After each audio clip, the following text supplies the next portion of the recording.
You're such an asshole. I get a kick out of Amazon because I presume they want to make money. When I don't know if you guys tuned into the previous video, but that phone kept ringing. Well, that was Amazon. And I got a bunch of emails in there saying, we should notice some unusual activity on your channel or account. And it's like, yeah, because I bought a gift card, which I guess is not normal. And then I bought a solar power. I tried to. This is like my third attempt now to try to buy a solar panel array. Credit card got shut down. Whoa, unusual activity. Now Amazon shut it. It's like, how do you people make money? Like, don't you kind of go on volume? And large ticket, like apparently you can't buy large ticket. If it's come to this, it's just even if I want to be materialist, you can't. Your credit card companies and Amazon ain't gonna let it happen. Whoa, that's $103 purchase you're about to make. We're gonna shut down. They literally shut down my account. Now I got myself at least an hour of dicking around. I'm surprised there aren't more like mass murders. Just someone loses it and just takes a something, I don't know, a truck, a killdozer or something. I don't know how you people in the infrastructure of America keep putting up roadblocks for people just to do basic shit. And I know this has nothing to do with it. Don't worry, I'll get to it. We'll get to it. This is, you think it's like, no, it's not easy. It's just fucking bullshit. Like literally once a week, there's something in I rely on systems, a payment processing system, Amazon, the internet. Just at least once a week, someone fucks up their job. And I got to go back and solve people's problems that I didn't start. Anyway, we're not here to hear Cappy bitch and whine. Hi, Aaron. Big fan of your work. I finally have something to ask you. Love this to be a video. How much will the below cost? Please keep me anonymous. I am an accountant with the Big Four. Oh, with Big Four audit and consulting experience. All right, so you're not there anymore. And I found my way into contracting as a thing. I live in a place and I've worked a lucrative contract job over the last 3 years in government, paying about 150 grand a year. My contract is about to be extended for another year, possibly another after that, but I'm a bit bored. But there's still a bit of interesting work to do. Out of the blue, another government contract opportunity has come along, paying slightly less, around $145,000. It would be similar level of stress. That said, I don't work very hard at all. Now, another opportunity has come along, a permanent job as a financial planning and administration manager, paying only that's $100,000. It's for a large company looking to do their thing and then lead into a transformation next year. I'm currently working on a transformation where I am now. I have about $250,000 in investments and $140,000 in cash. The lower paid job seems like it might be more interesting, but I'd actually have to work. But it's permanent, i.e. contract, or I could potentially get change of scenery for similar money. It's still a contract, or ride the wave where I am a bit longer. Which should I go for, assuming I have to choose? My gut says the more interesting job, but I'd work more, and after I do the sums, I probably save $30,000 less a year, and that's a lot of money. That said, I save most of my income already. Last year, I saved $75,000. I still live a good life, go on holidays, blah, blah, blah. Value investor, I made 3% per cycle.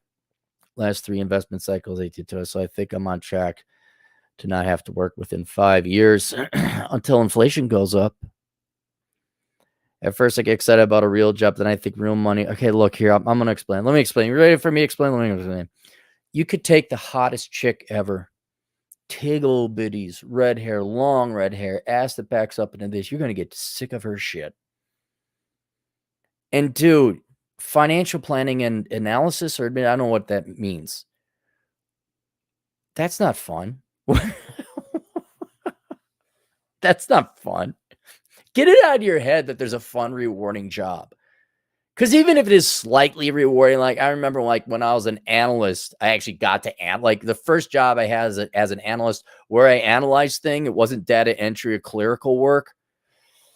I'm like, finally, an analytical job. Yeah, that was exciting for about 2 weeks. And it's like, you're just doing data entry. It's just a job, man.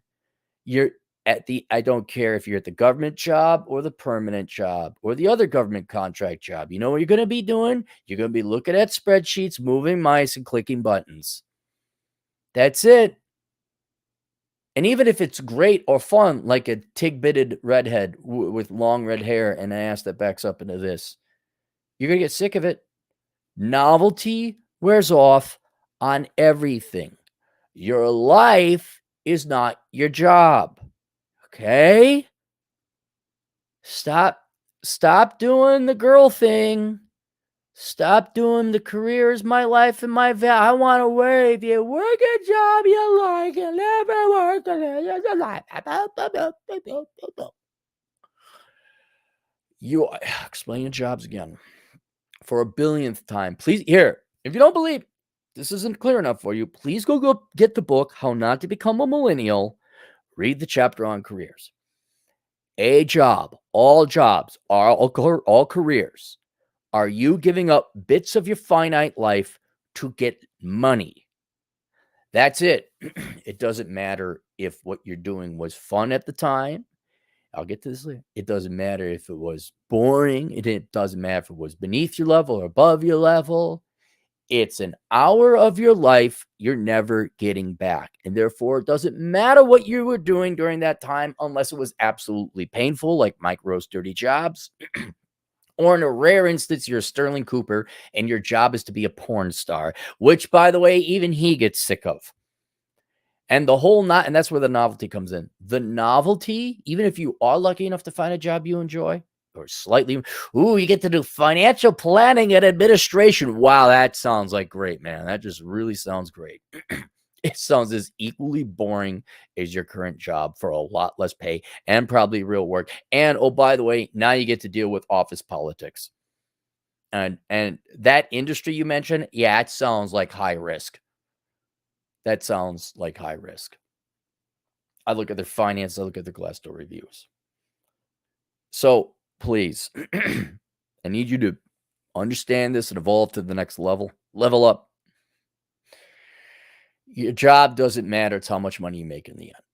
As long as your job isn't too egregiously bad. Okay. And you're going to do boring ass accounting shit at the government job. You're going to do boring ass accounting shit at the private sector. It's just the private sector, you're going to take a third pay cut. No. Stick with your current government contract job. Keep making the money. Right? And then hopefully they renew the contract. If they don't worry. It's not like they trained a bunch of accountants. We didn't go watch my video, The Economics of Raising 2 Generations of Useless People. We didn't raise enough, or not raise as a child. I mean, we didn't educate and train enough accountants. We've trained way too many worthless sacks of shit that bitch and whine about life not being fair. We've raised a bunch of liberal arts majors. We raised a bunch of social science majors. We've educated a bunch of truly useless people. We did not educate or train enough tradesmen, accountants, doctors, surgeons, cops. I'm trying to think what else. We did not train enough useful people. You're a useful person, sir. I don't think you're going to have to worry about a job down the road unless the economy really collapses, but then it wouldn't matter whether you had a private sector job or not. All right. So I think your job is secure. Keep making the money. All right. And next time, it's because of the nature of your job. Don't think, this job might be more interesting. No, it won't be. You're an accountant. Your job is to be is boring, no matter what they do. Unless maybe you get an analytical role and and even then it's still spreadsheets. I remember like when I was a younger kid, like, man, wouldn't it be great to be an economist and get to analyze sovereign country? And I did. I got to do it, and it was great. Now, dude, I will drive Uber before I ever do any other economic analysis. Like, I look at it now, I'm like, thank God I'm back to my normal self, like when I was a kid. Like, why would I look up databases? Sounds dreadfully boring. No, I'll drive Uber. I'll be a trades. I'll do anything other than looking at screens and clicking a mouse. All right. So there you go. Stick with your current government job. I would not take the pay cut for the other government job. And I have spoken. This is the way.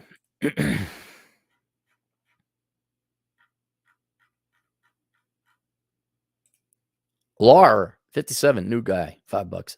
Stay with the high-paying job. The extra money will finance your fun times on your time off. Yep, that's what you live for. You live for your time off. You live for life, not work. Work supports life, not the other way around. All right, that's it. See you guys later. Toodles.